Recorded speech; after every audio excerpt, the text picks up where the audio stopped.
பாட்டாவை படிச்சிட்டியா?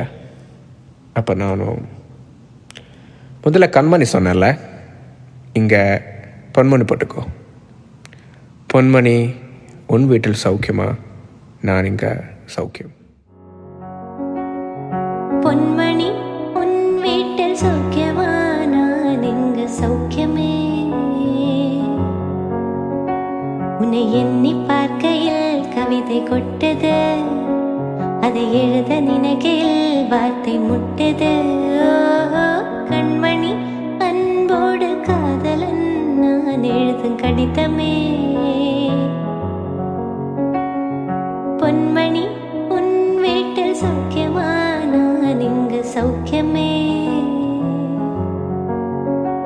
உன்னை எண்ணி பார்க்கையில் கவிதை கொட்டது, அதை எழுத நினைக்கையில் வார்த்தை முட்டது.